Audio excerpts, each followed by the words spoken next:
Boa noite, irmãos. Vamos iniciar nossa leitura do livro Os Doze Homens de Paulo, 12 Homens de Paulo, de Bruce Anstey. E então agora a gente vai iniciar o termo o primeiro homem e o segundo homem. O texto diz assim: este segundo par é encontrado em 1 Coríntios, capítulo 15, do 45 ao 49. Está assim: assim está também escrito: o primeiro homem, Adão, foi feito em alma vivente.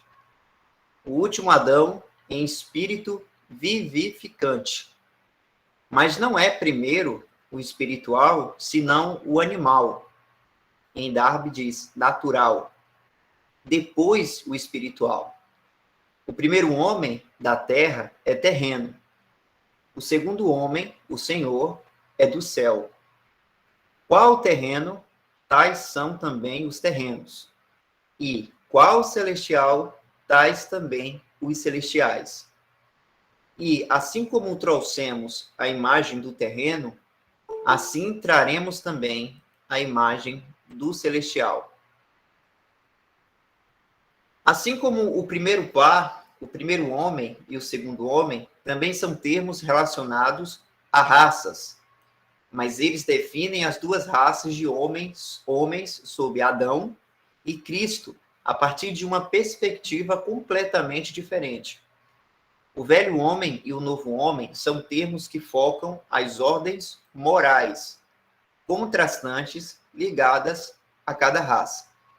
Enquanto o primeiro homem e o segundo homem são termos que focam as ordens naturais e espirituais, ligadas a cada raça.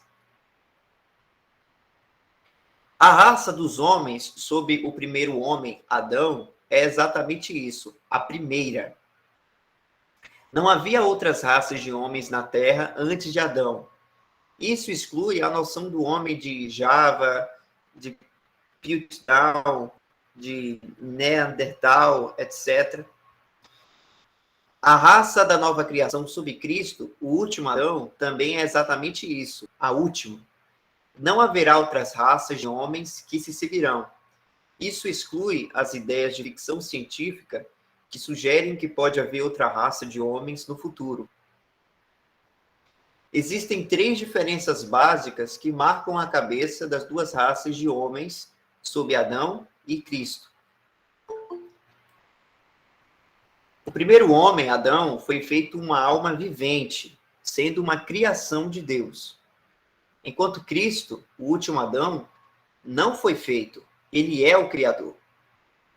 No versículo 45 da versão inglesa, da King James, as palavras foi feito em conexão com Cristo estão em itálico, não estão no texto grego.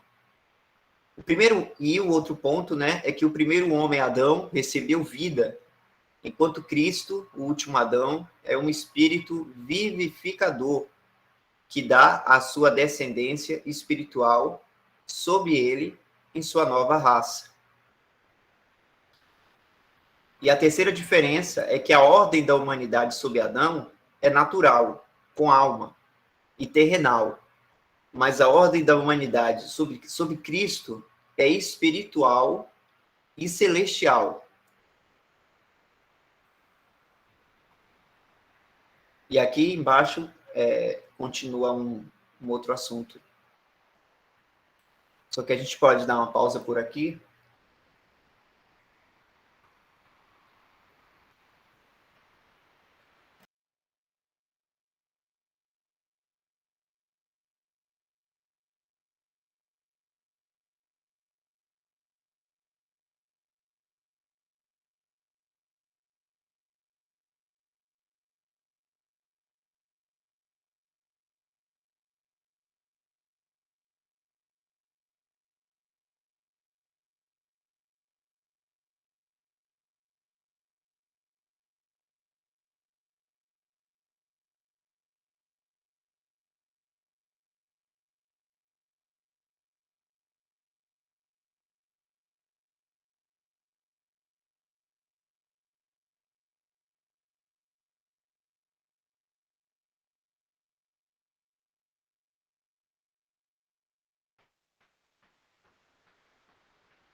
Então, irmãos, acredito que o texto já ajuda bastante, né?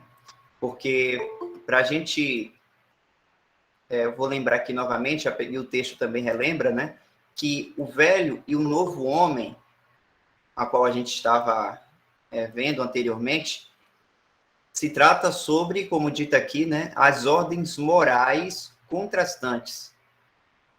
Ou seja, quando o velho homem, né, Adão, quando pecou, toda a sua descendência teve características que foi em consequência do pecado de Adão. E aí a gente, nas epístolas, por exemplo, há muitas dessas características, né? Homicídio, falsidade e tudo mais. Tudo isso vem característica do velho homem. E o novo homem são características que veio a partir do outro cabeça, Cristo. E ele demonstrou isso perfeitamente enquanto ele vivia aqui na Terra, né? Mesmo antes do sacrifício, ele vivia em perfeição com demonstrando essas características: amor, benignidade, humildade e por aí vai. Então, o velho homem e o novo homem têm esse termo abstrato para poder significar isso, né? Quais são as características que emanam do velho homem e do novo homem. Então, é importante, inclusive, irmãos, da gente aprender isso, para entendermos que, como a gente já viu, mas é bom relembrarmos, né? O velho homem foi crucificado com Cristo. Ou seja, para Deus, essas características que era de acordo com o velho homem, foi crucificado com Cristo, ou seja, morreu. Então, para Deus, nós temos apenas as características do novo homem, que é Cristo, o nosso exemplo e o nosso objeto principal para isso, né?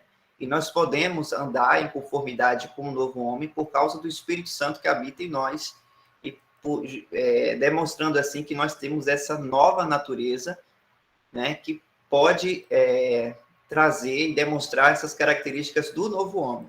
Embora, claro, nós não possamos fazer isso com perfeição, porque, apesar disso, nós temos a nossa velha natureza ainda, né?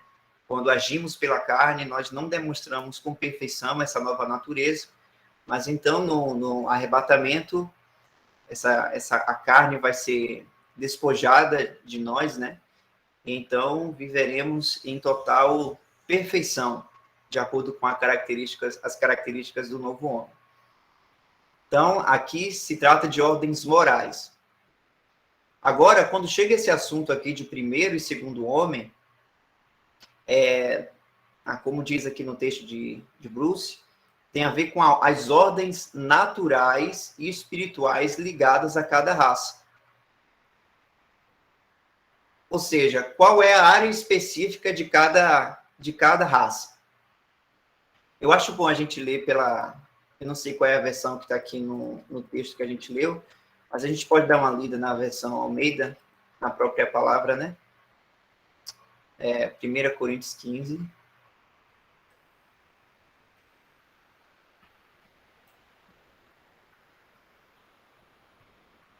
(45, 49).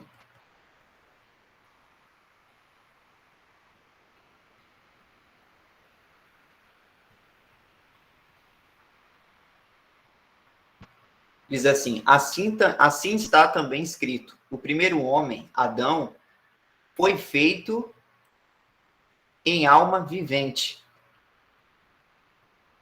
O último Adão, em espírito vivificante. Então, perceba que quando fala o último Adão aqui, está falando justamente de Cristo, né? O último Adão. Mostrando que não vai haver uma outra raça de homens. Porque Cristo, como cabeça de uma nova criação, ele tem toda a perfeição, não há falha nessa nova raça, nessa raça de homens ao qual Cristo é o cabeça, né, e as primícias. Então, ele é o último, não tem outra. Então, isso é um consolo até para nós, né? Então, aqui deixa muito claro isso. O primeiro homem, Adão, foi feito em alma vivente, o último Adão em espírito vivificante. Então, perceba que um foi feito em alma vivente, Adão, e o outro cabeça, Cristo, foi em espírito vivificante. Mas não é o primeiro o espiritual, senão o animal. Como a gente viu, tem outras versões que falam natural.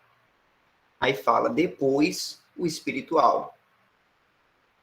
O primeiro homem da terra é terreno. O segundo homem, o Senhor, é do céu.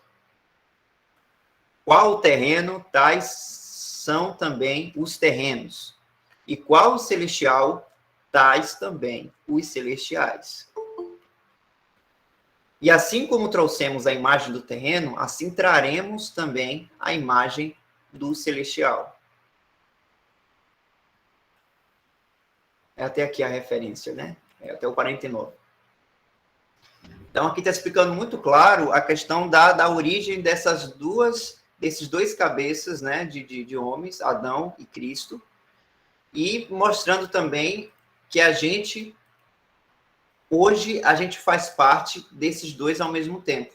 Nós temos o terreno, porque quando cremos no Evangelho da Graça e recebemos o Espírito Santo de Deus, e sabemos da nossa justificação pela fé, de que somos um povo celestial, né, da igreja, e apesar de não estarmos lá, mas a orientação de Deus sobre nós é para que vivamos como se já tivesse, né, em novidade de vida, e vivendo, olhando para as coisas do alto, que é a nossa morada. E é por isso que é importante a gente entender isso aqui, né? O terreno, tais são também os terrenos. Ou seja, foi a partir de Adão, né? Foi o cabeça dessa criação natural para se viver na terra. E o celestial, e qual o celestial? Tais também os celestiais. Então, a gente faz parte, irmãos, também dessa outra classificação, né? Que são uma raça de homens que são preparados para viverem no céu. Isso foi algo que só aconteceu quando o Senhor Jesus ele foi ascendido aos céus como homem, né? O Senhor Jesus ele não era homem antes de ter sido colocado pelo Espírito no corpo, na barriga, no ventre de Maria, né? Mas quando ele foi morto, ressuscitou e foi ascendido aos céus, ele se tornou o primeiro homem, o cabeça de uma nova criação, de um homem de poder conseguir viver nos céus. Por isso que o Senhor hoje é o nosso objeto principal, né, de adoração, porque ele é o nosso Redentor, e também ele significa o primeiro homem dos outros que vão chegar depois e que vão poder viver como ele vive lá nos céus. Então, é bom a gente saber dividir essas coisas, irmãos, até para a gente não ficar confundido, né, da gente, inclusive, ter as nossas esperanças aqui na Terra, de ficar buscando bênçãos terrenas e não aproveitar todas as bênçãos espirituais que nós recebemos em Cristo, né? Inclusive, a gente até em outra reunião a gente viu, né, as diversas bênçãos espirituais que temos em Cristo Jesus.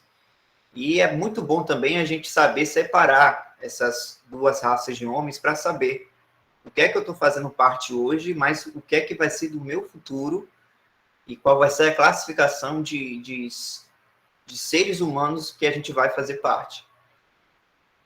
E mostrando também a superioridade, né? Essa última criação de homens a partir de Cristo, ele é superior a de Adão.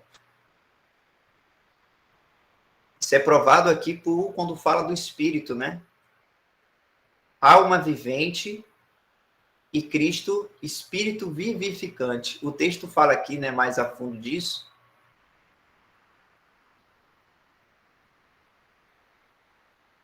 Aqui nesse ponto, ó. O primeiro homem, Adão, foi feito uma alma vivente, sendo uma criação de Deus. Enquanto Cristo, o último Adão, ele não foi feito, ele é o Criador.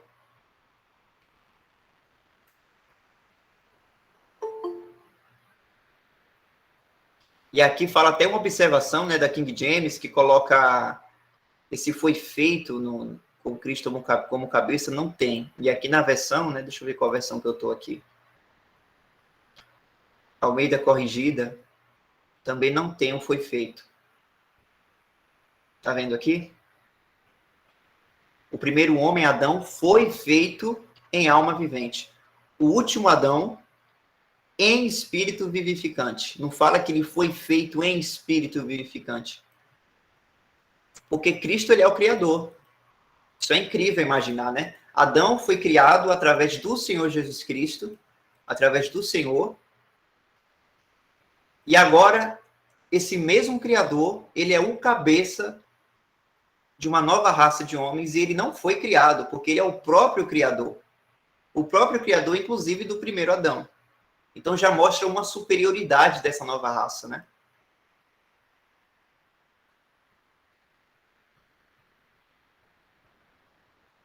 Então a gente vai olhar mais uma diferença aqui.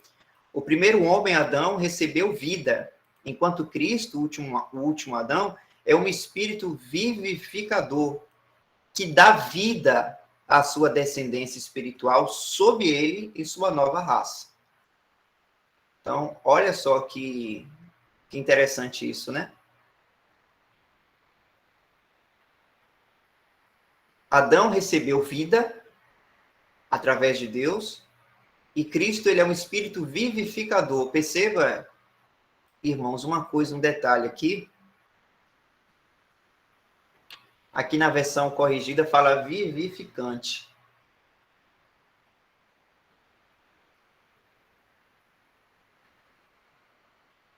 Na versão católica aqui fala assim, ó, o último Adão tornou-se espírito que dá a vida. Ou talvez o vivificante também tenha o mesmo sentido, né? Ou seja, é o que tem poder para dar vida a outras pessoas. Então, olha a superioridade que é. Adão não podia dar vida para ninguém. Inclusive, o que ele demonstrou foi falha, né? Mas Cristo, ele tem como cabeça, né, de uma nova raça, ele que dá vida, ele é um espírito vivificante, vivificador. Já mostra também uma outra superioridade e diferença dessa nova classificação do último homem.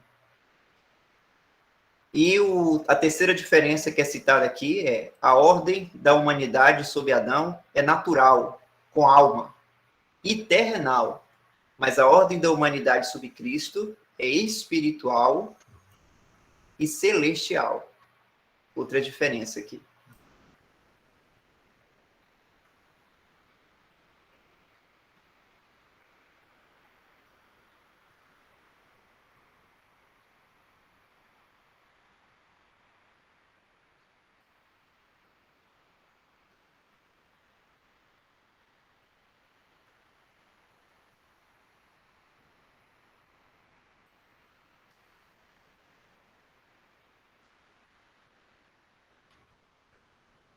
Algum irmão que esteja reunido, né, ao nome do Senhor, deseja fazer algum comentário, ou se algum irmão, alguma irmã aí conseguiu compreender ou tem alguma dúvida dessa parte.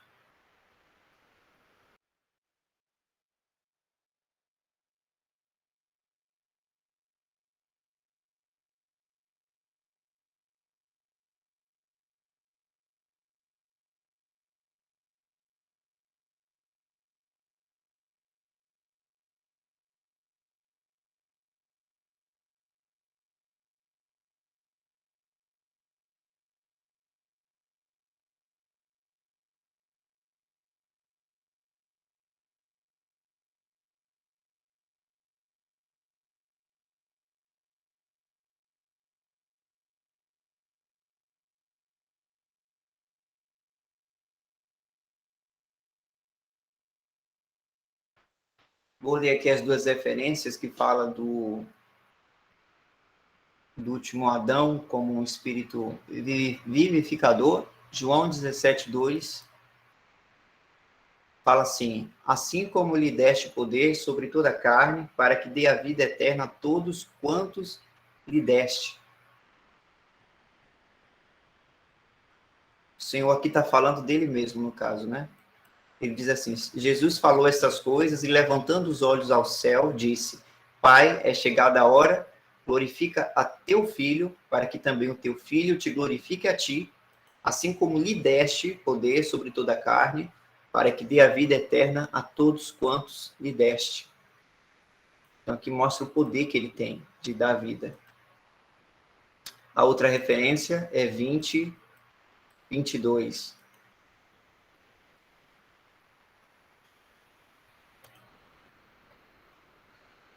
E disse-lhe, pois, Jesus outra vez: Pai, seja convosco, assim como o Pai me enviou, também eu vos envio a vós. E, havendo dito isto, assoprou sobre eles e disse-lhes: Recebei o Espírito Santo.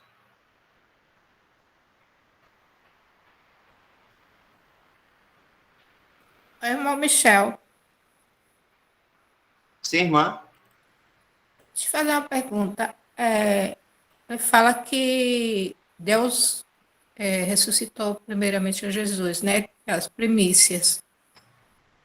Aí, eu estava pensando, quando o Senhor ressuscitou, aquele anjo foi para acordar o Senhor ou ele já estava ressuscitado ali do túmulo?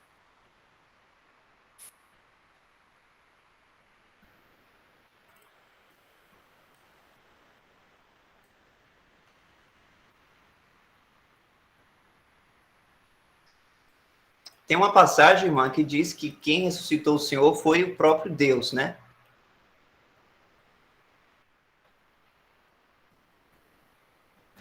Certo. Deixa eu ver onde é que está a passagem. 1 Coríntios 6,14. Na verdade, tem diversas passagens que dizem isso, né? Mas eu vou ler aqui uma delas.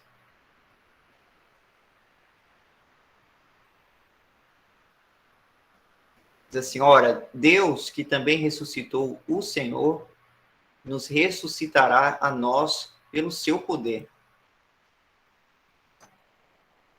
Então, se foi Deus diretamente que fez isso, não teve a intercessão de anjos para isso. Assim, quando o Senhor também vier buscar a sua igreja, não vai ter intercessão de anjos para isso. O próprio Senhor vem nos buscar diretamente, né? Assim como um noivo ansioso em encontrar logo a noiva.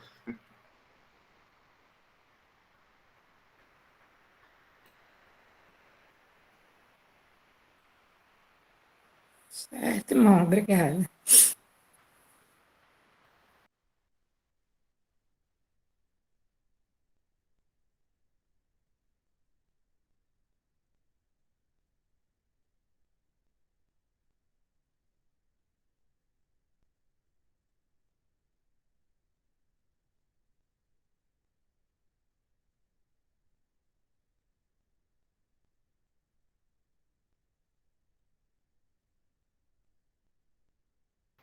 Então, irmãos, não havendo dúvidas, né, até o momento, então eu vou prosseguir a leitura, certo?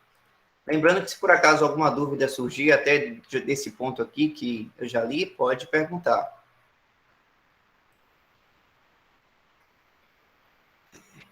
O tópico diz aqui no finalzinho: alguns detalhes adicionais sobre o primeiro e o segundo homem são os seguintes.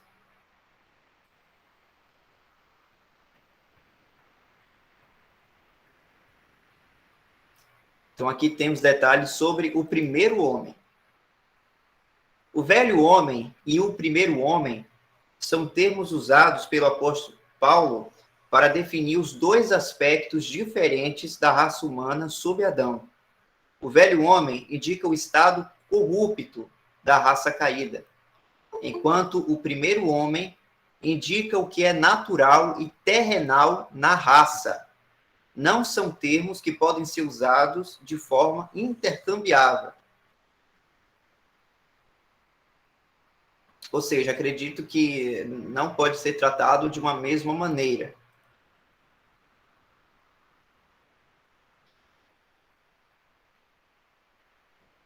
Porque, irmãos, quando o Deus ele fez o Adão, e Eva, né, na criação da terra, ele criou para aquele fim do homem e daquela mulher, eles viverem na terra, né? Deus criou com toda a perfeição para aquele fim, para viver terrenalmente, né? Então Deus criou com esse propósito. Então Deus não criou com defeito, vamos dizer assim.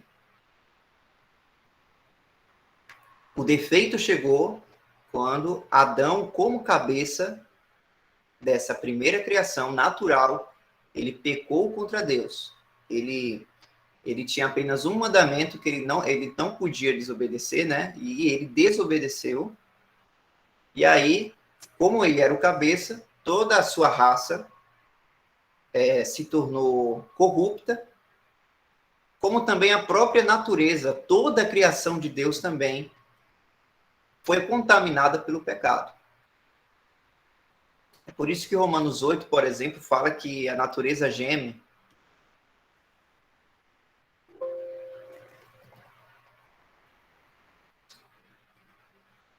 Romanos 8, 22. Porque sabemos que toda a criação geme e está juntamente com dores de parto até agora.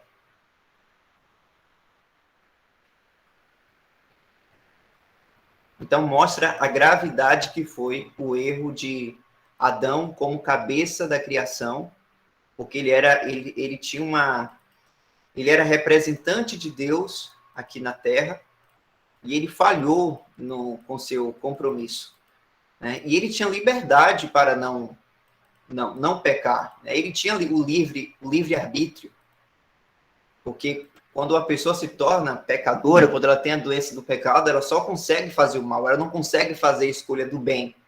Por isso que Romanos 3 fala que não há nenhum justo, nenhum sequer. Por quê? A criação natural do homem, a partir de Adão, todos se tornaram falhos diante de Deus. Porque se tornaram inimigos de Deus. Por isso que foi necessário Cristo vir, o Filho de Deus vir, né, ser o sacrifício perfeito para salvar pecadores. E aí aquele que crê, ele é morto para essa raça de Adão e é levada para a nova raça a qual Cristo é o cabeça. Por isso que fala que o nosso velho homem foi crucificado com Cristo. Ou seja, as características que tinham a ver com a raça caída de Adão. É por isso que fala aqui no texto que o velho homem indica o estado corrupto da raça caída. Por isso que o primeiro homem, irmãos, não é a mesma coisa do velho homem. O primeiro homem é a questão da classificação da primeira raça. Qual é a classificação da primeira raça? Terrena, tinha uma alma vivente, né? E aquelas características que a gente viu na página anterior. E o último homem é outra classificação, é celestial, tem o espírito vivificante e tudo mais. Então, Deus, quando criou Adão como primeiro homem, nesse sentido de ser terrenal, ele criou com perfeição.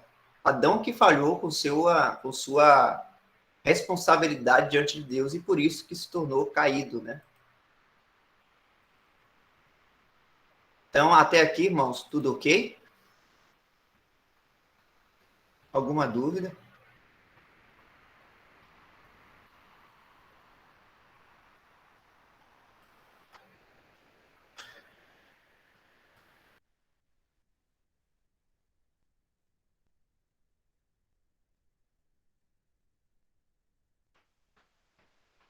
Uma dúvida chegou aqui da irmã Jaqueline Pinho.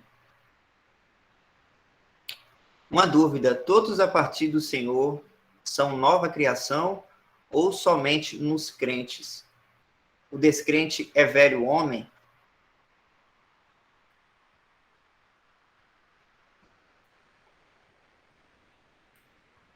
Vamos lá. Todos a partir do Senhor são nova criação ou somente nos crentes? Oi, irmão, fiquei com dúvida nesse a partir do Senhor. Não sei se a irmã quis dizer que quando teve a obra do Senhor na cruz, todos depois que nasceram a partir do Senhor, ou quando a pessoa crê no Evangelho da Graça. Se for quando a pessoa ela crê no Evangelho da Graça, irmã, ela se torna uma nova criação de Deus, que é a questão da nova natureza. Quando a gente nasceu naturalmente, a Bíblia nos ensina que nós não fomos criados diretamente de Deus. Nós fomos gerados, né? Porque um vai nascendo, outro vai nascendo, né? Nós nascemos no pecado, inclusive. Mas a nova criação é feita diretamente de Deus quando a pessoa quando ela nasce de novo, né? O Espírito age na pessoa para ela ter uma vida divina. Então Deus faz uma nova criação nela, uma criação que pode se comunicar com Deus, porque ninguém consegue ter uma relação com Deus se não nascer de novo. É necessário. Porque a raça caída de Adão, irmãos, é total inimizade com Deus. É preciso Deus intervir para que por meio do Espírito, né, para que a pessoa ela tenha uma vida divina de poder de se relacionar com Deus e se tornar membro da família de Deus.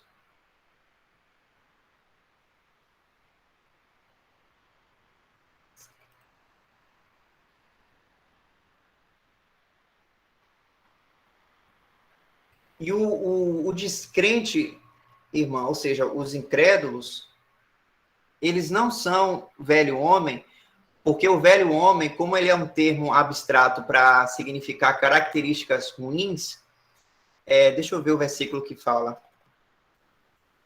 Em Gálatas, né? Ah, não, Romanos 6:6. Bora ver lá o versículo que fala disso.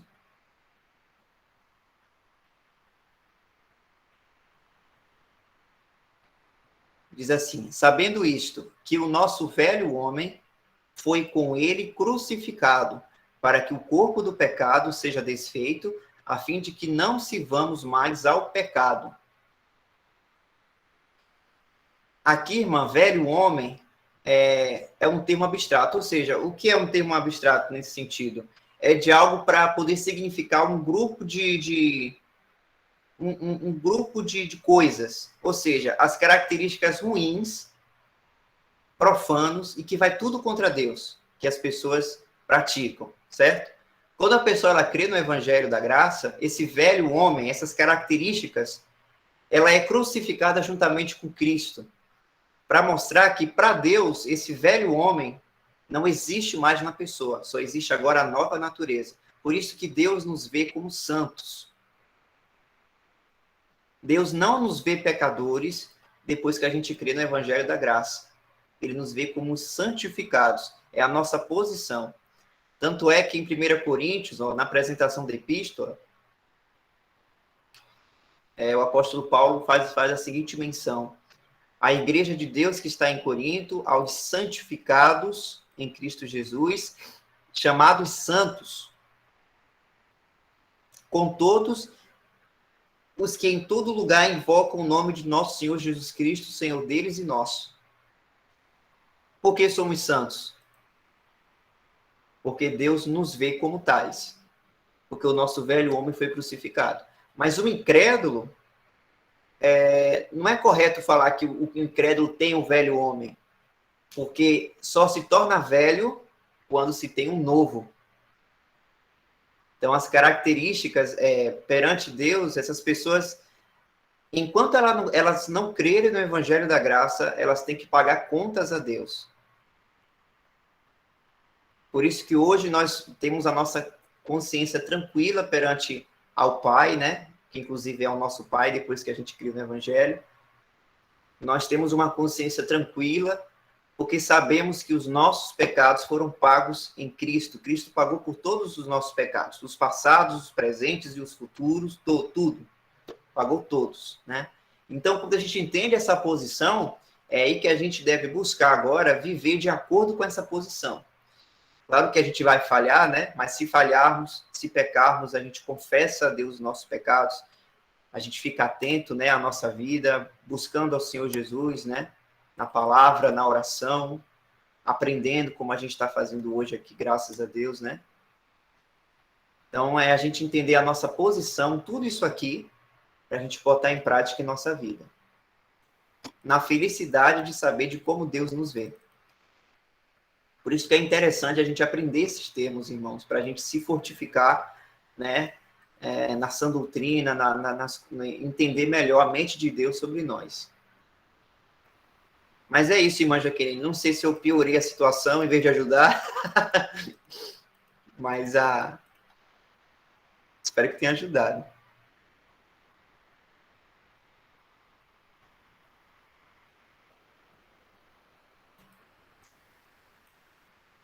O irmão Claudio Mar colocou aqui uma... Irmão Alex, daqui a pouco eu peço para o irmão ligar o microfone. Eu vou colocar aqui em 2 Coríntios 5, o irmão Claudio Mar colocou aqui.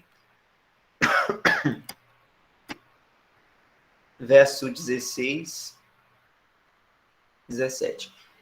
Assim que, daqui por diante, a ninguém conhecemos segundo a carne, e ainda que também tenhamos conhecido Cristo segundo a carne, contudo, agora já o não conhecemos desse modo. Assim que, se alguém está em Cristo, posição, tá vendo? Está em Cristo, nova criatura, que significa também criação, nova criação é, as coisas velhas já passaram, eis que tudo se fez novo. Essa nova criação, irmãos, que Deus fez em nós e do que somos para Deus, ela é perfeita, ela não peca, ela não erra, ela é santa. Santa na mesma medida que Cristo é. Porque somos essa criação é da mesma raça de homem que é o Senhor Jesus Cristo, o primeiro, o cabeça dessa nova raça, do último homem. É dessa raça que a gente faz parte. É por isso também que a igreja, ela é noiva de Cristo. Porque traz uma mesma semelhança da raça que Cristo é. Isso é um privilégio muito grande para nós entendermos isso. Por exemplo, lá como quando Deus fez Eva, né? Agora, se eu lembrar onde é que está.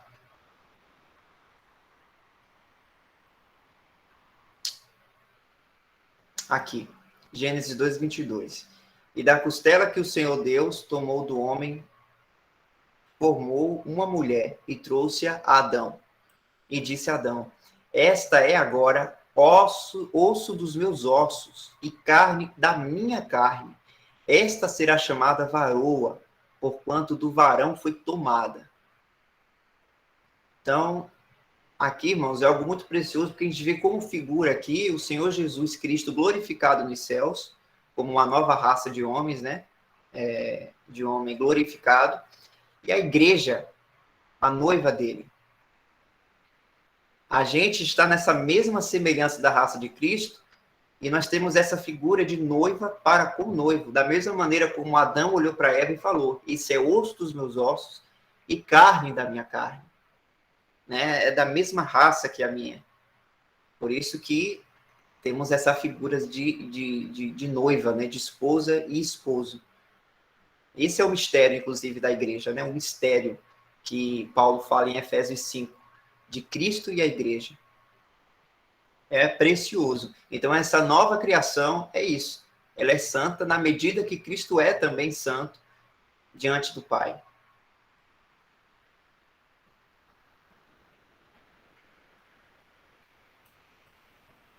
Irmão Alex.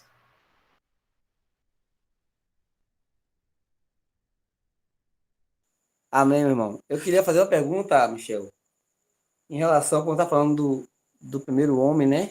E o segundo homem, ou o primeiro Adão e o segundo.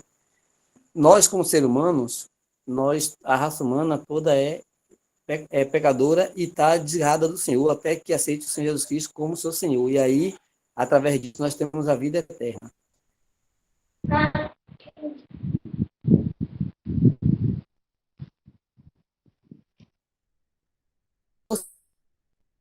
Então, eu queria saber o seguinte: todo ser humano que está fora do Senhor, o Senhor escolhe uns e os outros não? Porque eu não vou pelas minhas forças, eu vou pelo que Deus, pelo dom que Deus deu, porque eu tenho a salvação. Você poderia me explicar um pouquinho só? Se é que você entendeu, na Essa verdade. questão de Deus chamar, irmão, é isso? Da escolha de Deus? É porque falhou o seu áudio Assim, aí no meio da sua fala para mim. isso, assim, Michel. Nós somos todos seres humanos, todos pecadores. Aí tem um que, tipo, eu me converto e o outro não, mas eu não me converto por mim, me converto porque é dom do Senhor. Será que o dono veio para todo mundo se converter? Porque uns são salvos, outros não, porque eu conheço pessoas que nasceram, morreu e nunca creram no Senhor.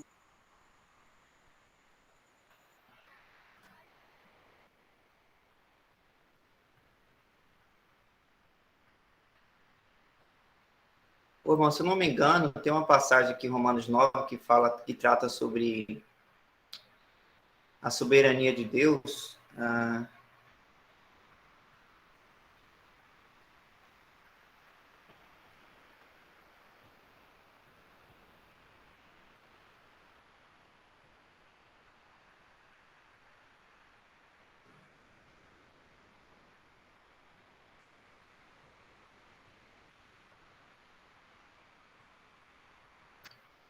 Aqui é. Ah, não, deixa eu compartilhar aqui. Aqui o apóstolo Paulo está começando a explicar aqui no capítulo 9 de Romanos sobre Israel, né? E a pausa que o Senhor deu com o tratamento com Israel, para convencer os judeus de que, se eles crescem no evangelho, não poderiam temer, né? Em parar de ir ao templo e tudo mais, porque Deus estava tratando hoje com a igreja e não com Israel. E que ele iria cumprir suas promessas a Israel do Antigo Testamento. E os judeus achavam que Paulo estava até blasfemando, porque parecia que Deus tinha abandonado Israel e não vai cumprir as promessas para tratar com a igreja. Só que a gente sabe que quando a igreja for arrebatada, Deus ele vai voltar a tratar com Israel, inclusive cumprir as promessas do Antigo Testamento, né? As promessas que ele deu para Abraão e os demais patriarcas. Então aqui ele começa a falar, deixa eu ver aqui mais para cima.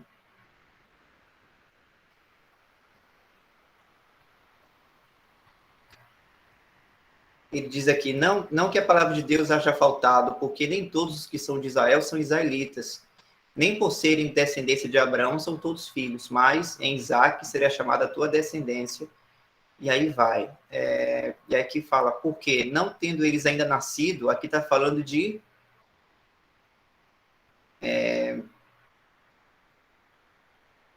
Peraí, deixa eu dar uma olhadinha aqui. E não somente esta, mas também Rebeca, quando concebeu de Isaac, nosso pai. Porque não tendo eles ainda nascido, nem tendo feito bem ou mal, olha aí, nem tendo feito bem ou mal, para que o propósito de Deus, segundo a eleição, ficasse firme, não por causa das obras, mas por aquele que chama. E foi-lhe dito a ela, o maior servirá o menor, como está escrito, amei Jacó e aborreci a Esaú. Está falando de Jacó e Esaú. Né? Esaú vendeu a sua primogenitura, né? Não sei se é assim que é o termo que fala. Então, de qualquer forma, Paulo está falando aqui sobre a soberania de Deus, porque Deus estava falando coisas que iriam acontecer, mas a pessoa nem tinha nascido, só que aqui fala, né? Que a questão é o propósito de Deus, segundo a eleição, que a eleição ficasse firme, não por causa das obras dessas pessoas, mas por aquele que chama. E aí fala, que diremos, pois, que há injustiça da parte de Deus? De maneira nenhuma. Pois diz a Moisés, Deus disse a Moisés, compadecer-me-ei de quem me compadecer, e terei misericórdia de quem eu tiver misericórdia. Assim, pois, isto não depende do que quer, nem do que corre, mas de Deus que se compadece. Porque diz a Escritura a Faraó, aqui é Deus dizendo para Faraó, né, de Moisés, de Êxodo, aquele que ficou negando, muitas vezes, que não ia libertar o povo de Israel. Deus disse isso: para isto mesmo te levantei, para em ti mostrar o meu poder e para que o meu nome seja anunciado em toda a terra. Logo, Deus, pois, compadece-se de quem quer e endurece a quem quer. E dir-me-ás, então. É interessante que Paulo já fica imaginando as perguntas que as pessoas vão fazer sobre essa questão da soberania de Deus, né? Então ele já coloca essas perguntas aí. Por que se queixa ele ainda? Porquanto quem resiste à sua vontade? No caso de Faraó, né? Mas aí Paulo chega e fala: mas, ó homem, quem és tu que a Deus replicas? Porventura, a coisa formada dirá ao que a formou: por que me fizeste assim? Ou não tem o oleiro poder sobre o barro, para da mesma massa fazer um vaso para honra e outro para desonra? E que direi se Deus, querendo mostrar sua ira e dar a conhecer o seu poder, suportou com muita paciência os vasos da ira preparados para a perdição? Agora, aqui é um ponto importante, irmãos. Deus, ele separa pessoas, ele tem misericórdia de pessoas para pertencer à sua família, como também ele fez isso para a igreja, né? Porque é muito claro que Deus escolheu os seus antes da fundação do mundo. Então, nós aqui que cremos hoje, nós entendemos essa soberania de Deus, né? E quando a gente entende que nós, pela nossa velha natureza, nós nunca chegaríamos a Deus, precisou da intervenção de Deus até para isso, porque a gente não teria capacidade, né, de chegar para Deus, ou de se arrepender, de crer no seu Jesus como Salvador. A gente nunca faria isso por nós mesmos. Foi necessário a intervenção de Deus. Só que aí Deus nos revela que a igreja foi antes da fundação do mundo, né? Tem uma passagem que eu posso colocar aqui para os irmãos verem, mas para não sair aqui da linha de raciocínio, dessa passagem aqui, fala que Deus ele suportou com muita paciência os vasos da ira, preparados para a perdição. Agora perceba uma coisa, não foi dito que Deus preparou eles para a perdição. Deus não prepara ninguém para a perdição. As pessoas, há pessoas que vão ser condenadas, porque Deus, ele é justo, ele precisa julgar essas pessoas pelos que eles fizeram. A gente vê a responsabilidade em Adão, porque a gente viu que Adão como cabeça, né? Quando ele pecou, toda a descendência dele também se tornaram pecadores, herdaram uma doença. Então Adão ele teve essa responsabilidade, essa falha como cabeça. Mas isso não tira a responsabilidade dessa descendência por terem transgredido contra Deus. E essas pessoas, irmãos, que praticam os pecados, eles têm consciência de que pecam, que fazem maldade. Eles têm consciência. Não há inocente na história. E Deus é justo. Por isso, irmãos, que Deus, inclusive, para poder nos salvar e salvar outros, foi necessário Cristo vir, porque não é que o pecado nosso foi apagado. Vou salvar aqui essa pessoa, eu não vou julgar o teu pecado, não. Se Deus fizesse isso, ele não seria justo, porque ele é um juiz justo. Mas como é que ele poderia ser um juiz justo e, ao mesmo tempo, ser de amor para salvar as pessoas? Porque Cristo pagou no lugar dessa pessoa. Entende? Por isso que Cristo ele foi o sacrifício, foi necessário isso, porque o pecado tinha que ser pago. E essas pessoas pecadoras, por essa velha natureza, irmão Alex, a qual nós éramos também, né? Elas estão preparadas para a perdição. Não tem um evangelho de João, quando o Senhor fala... Agora, antes de eu partir para outro versículo, para outra passagem, né, fala que para que também desse a conhecer as riquezas da sua glória nos vasos de misericórdia. Ó, misericórdia aqui, ó. Aqui Deus, ele pega vasos de pessoas que estavam preparadas para a perdição e ele salva, ele tira para a pessoa não ir para essa perdição. O que é isso? É um ato de misericórdia. Misericórdia é você não receber aquilo que você merece. Mas Deus, pelo seu propósito eterno, ele salva essas pessoas, né? E aqui deixa bem claro que para a glória já dantes preparou. Então aqui deixa bem claro que foi ele que preparou essas pessoas para a salvação. Mas não diz aqui no versículo anterior que ele preparou para a perdição. Deus não faria algo assim. E aqui, quando ele fala que para a glória já antes preparou, ele diz, os quais somos nós, a quem também chamou, não só dentre os judeus, mas também dentre os gentios, que é a igreja, né? Separou para pertencer à igreja, a noiva de Cristo. Então, é muito claro. Esse preparados para a perdição, eu lembrei também aqui de João 5, que é o versículo bem conhecido entre os irmãos, né? João 5, 24. Na verdade, vos digo que quem ouve a minha palavra e crê naquele que me enviou tem a vida eterna e não entrará em condenação, mas passou da morte para a vida. Esse condenação aqui, o certo é julgamento, acho que na atualizada é de julgamento. Juízo, né? Aqui a versão católica fala, não venha julgamento. Irmãos, qualquer pessoa que chegar nesse tribunal para ser julgada a pessoa, todos vão ser condenados. Porque todos pecaram e destituídos estão da glória de Deus. Nós iremos passar pelo tribunal de Cristo, mas não é para ser julgada a nossa pessoa, vão ser julgadas as nossas, o que a gente fez pelo corpo, né? Ou seja, vai ser julgadas as nossas obras e não vai passar disso. Não vai jogar a nós pessoas, porque a gente creu no Senhor Jesus Cristo e nós hoje temos a aceitação em Deus da mesma maneira como Cristo foi aceito. Nós estamos em Cristo, salvos pela misericórdia. Mas aí, irmãos, quando a gente quer ir além, não, mas eu quero entender, então, porque Deus decidiu me salvar e não quer salvar outros, aí já não é da nossa conta, irmãos. Aí é partir para uma linha de pensamento que Deus não nos revelou, e é por isso que Paulo dá essa resposta aqui, que ele falou, né? Vamos lá ver novamente.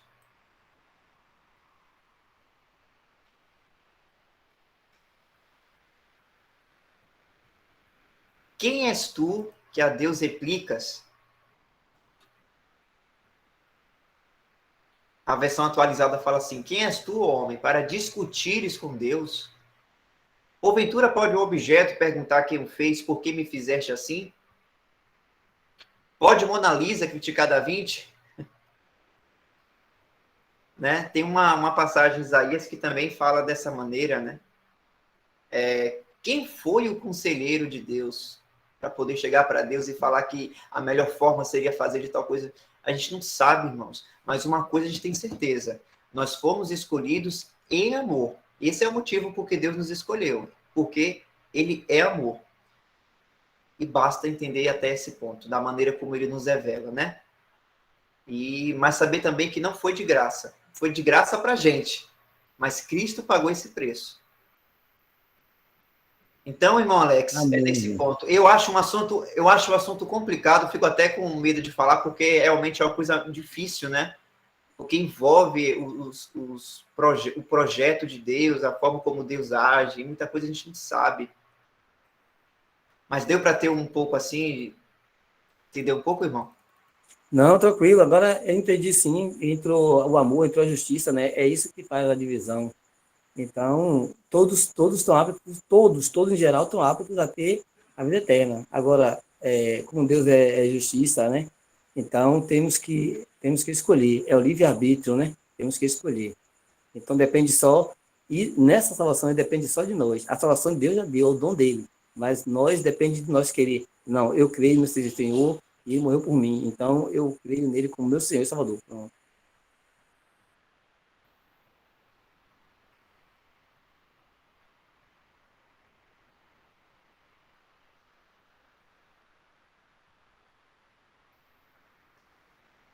Irmão José Nilton, eu não vi, irmão, o que o irmão botou aqui no chat. O irmão Alex perguntou sobre do porquê Deus escolheu umas pessoas e outras não, de como é isso e tal, entendeu? Então o assunto foi esse. Então, irmão Alex, isso mostra para nós também um ponto importante, é de que se nós hoje somos salvos em Cristo Jesus, não é mérito nosso. Nós não ficamos assim, rapaz, eu sou pecador, eu vou crer no Senhor Jesus como Salvador. Eu acho que é a melhor maneira, né? Fica parecendo que foi uma coisa que foi decidida pela nossa inteligência, ou pela nossa capacidade de poder entender tudo isso. Só que não foi a gente, foi Deus agindo e nos permitindo entender isso. Foi necessária uma intervenção de Deus. É tanto que o Senhor Jesus, no Evangelho de João, deixa eu botar aqui, quando ele fala do Espírito Santo, né,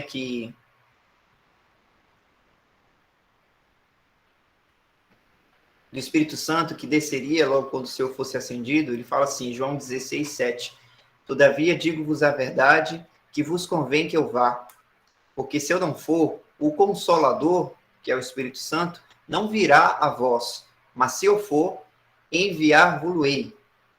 E quando ele vier, o Espírito Santo, convencerá o mundo do pecado e da justiça e do juízo. Do pecado, porque não creem em mim. Da justiça, porque vou para meu Pai e não me vereis mais. E do juízo, porque já o príncipe deste mundo está julgado. Ainda tenho muito que vos dizer, mas vós não podeis suportar agora. Mas quando vier aquele Espírito da verdade, ele vos guiará em toda a verdade. Porque não falará de si mesmo, mas dirá tudo o que tiver ouvido e vos anunciará o que há de vir. Então percebe, irmãos, a soberania de Deus aqui? Tudo relacionado a Deus é necessário Deus intervir, e ele intervém por meio do Espírito Santo. Olha o tanto de coisa que foi necessário o Espírito Santo agir em nossa vida para a gente pertencer a Deus. Convenceu do pecado, quando a gente percebeu que era pecador contra Deus, é o Espírito Santo em nós.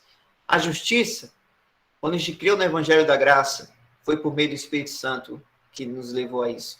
Do julgamento, quando tivemos, né, essa questão de que nós somos injustos perante Deus e precisamos de um Salvador. Do pecado. Então, olha aqui. E além disso, depois que a gente crê no Evangelho, quando a gente vai estudar a palavra de Deus e a gente aprende tudo relacionado ao reino de Deus, a igreja, o mistério, o Evangelho e tudo mais, é o Espírito Santo que nos guia em toda a verdade. Então, há essa soberania de Deus. Então, isso é perfeito, porque a gente percebe, irmãos, que a gente não é nada nesse sentido. Nós não temos mérito nenhum. Por isso que a nossa única glória, a gente se gloria somente em Cristo. A gente não se gloria em você mesmo, nem nos irmãos, nem em ninguém, porque ninguém teria essa capacidade se não fosse pelo Espírito. Ninguém.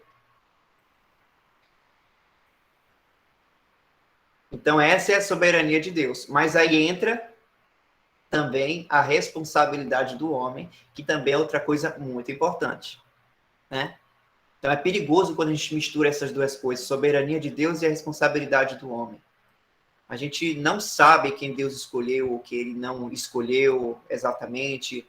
Nós não sabemos a mente de Deus revelada para saber sobre essa questão. Por isso que 2 Timóteo 2 deixa uma coisa bem clara. Só Deus conhece os seus. O Senhor conhece os seus. Vamos lá, dar uma olhadinha?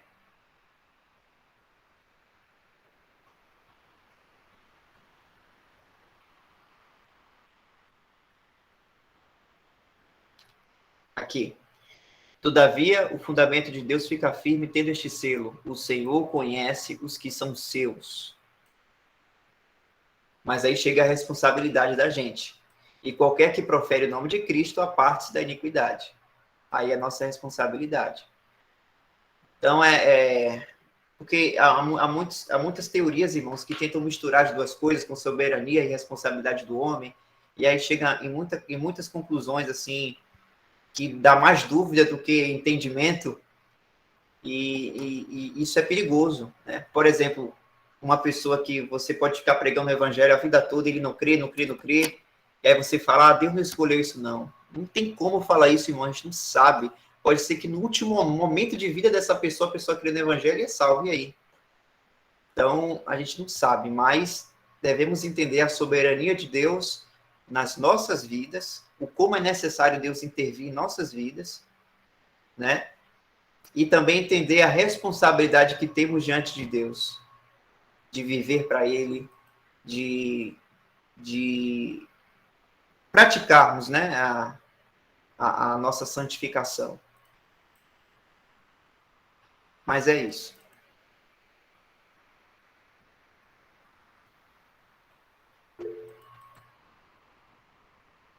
Oi, irmão José.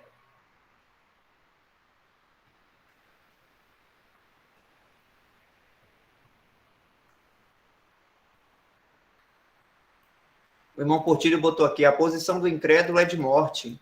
Justamente, irmão. E morto não reage a nada, né? Morto para decidir alguma coisa é complicado. O irmão José botou assim, irmão, é entendimento dos reunidos que certas indagações podem afrontar a Deus, como consta em Romanos 9:20.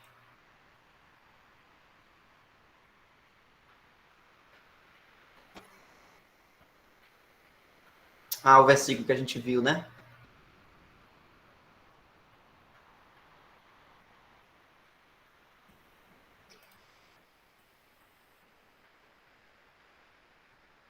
Ô, irmão José, eu acredito que é uma coisa que muitas vezes é de senso, né? A gente, quando vai fazer uma pergunta, a gente precisa saber se a nossa pergunta realmente é edificante, se vai edificar Cristo, ou se eu quero apenas perguntar por curiosidade ou para alguma outra coisa, né? Começa por aí. Mas nesse versículo aqui, por que Paulo está falando sobre isso? Porque ele tá supondo que alguém poderia fazer essa pergunta aqui, porque ele está falando de Faraó, né? Deus utilizou Faraó para que Faraó negasse que o povo de Israel fosse liberto do Egito, né? Mas no começo o Faraó estava negando porque ele realmente estava querendo mesmo, 2, 3, 4 vezes. Quando foi nas outras vezes, Deus começou a endurecer o coração de Faraó. Ou seja, quando Deus endurece o coração de alguém, a pessoa fica firme na maldade. A pessoa como posso falar? É como se Deus estivesse agora aflorando para que a pessoa permaneça ali mesmo. Depois de tantas vezes a pessoa negando a Deus. Então Deus, ele endurece o coração. Ele pode endurecer o coração das pessoas, né, de acordo com seus propósitos. E aí Deus fez isso com Faraó. Mas aí Paulo, ele coloca no verso 19. Você me dirá então, ou me perguntará, por que se queixa ele ainda? Porquanto, quem resiste à sua vontade? Ou seja, a pessoa aqui está perguntando o seguinte, por que Deus está se queixando de alguém a qual ele está endurecendo o coração para fazer maldades, né? Sendo que ninguém consegue resistir à sua vontade?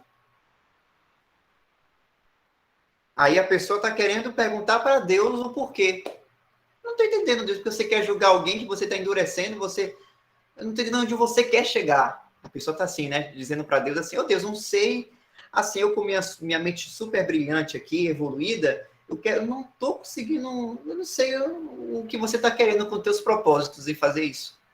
Então, quando a pessoa ela quer fazer uma pergunta no intuito de afrontar Deus nesse sentido, então aí que Paulo chega, mas quem és tu que a Deus replica?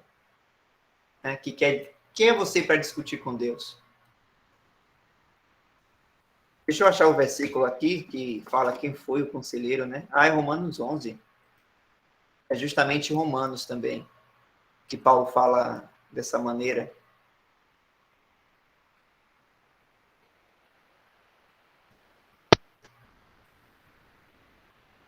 Ele diz aqui no Romanos 11, 32, fala assim, porque Deus encerrou a todos debaixo da desobediência para com todos usar de misericórdia. E aí Paulo fala, ó profundidade das riquezas, tanto da sabedoria como da ciência de Deus, quão insondáveis são os seus juízos e quão inescrutáveis os seus caminhos.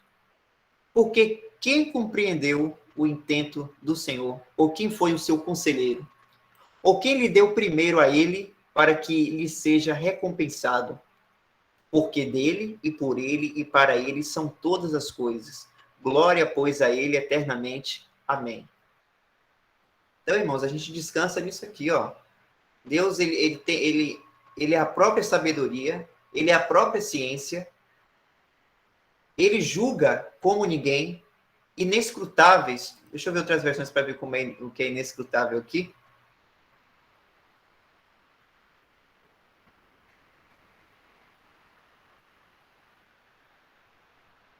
Alguns falam inexploráveis. Quão impenetráveis são os seus juízos e inexploráveis os seus caminhos. Então, Deus ele tem todas essas características, né? Então, chega aqui a pergunta, quem compreende o intento do Senhor? O que será intento aqui? É intenção, acredito, né?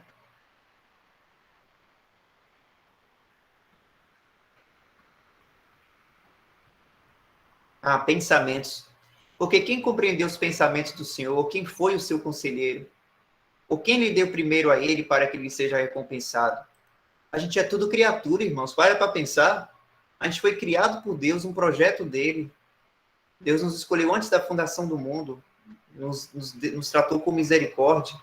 Então, quem é a gente, nós, os meros vasos, para achar que Deus poderia ter feito diferente, ou ter feito de uma maneira, enfim, todas as ideias que as pessoas têm, né, sobre Deus. Quem é a gente para isso? A gente só tem que agradecer, porque Deus nos colocou em bênçãos superiores, né, que é pertencer à igreja, algo muito maravilhoso. Deus fez tudo perfeito, a gente não... As demais coisas a gente deixa com ele, né, o que a gente não consegue entender, porque Deus, a mente dele, ninguém consegue compreender no todo. Mas tudo que concerne a gente, né, ele revelou tudo que foi necessário, graças a Deus, graças a ele.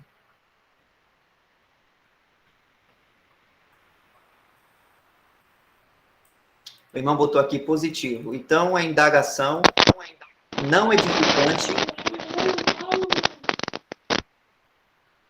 Então, a indagação não edificante será maléfica nesse entendimento, certo?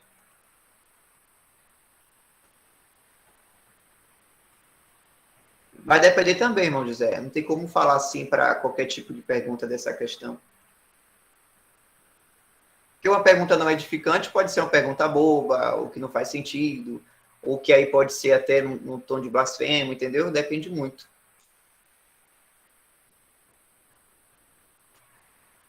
Mas é isso aí, irmãos. Eu falei demais, hein?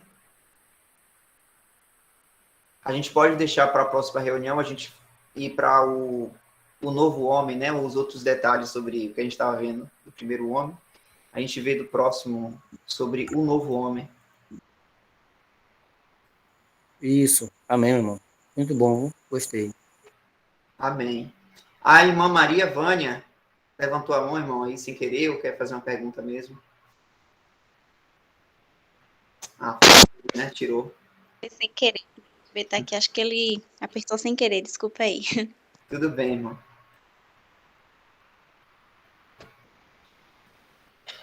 Então é isso, irmãos. Eu vou finalizar aqui a gravação, certo? Um momento.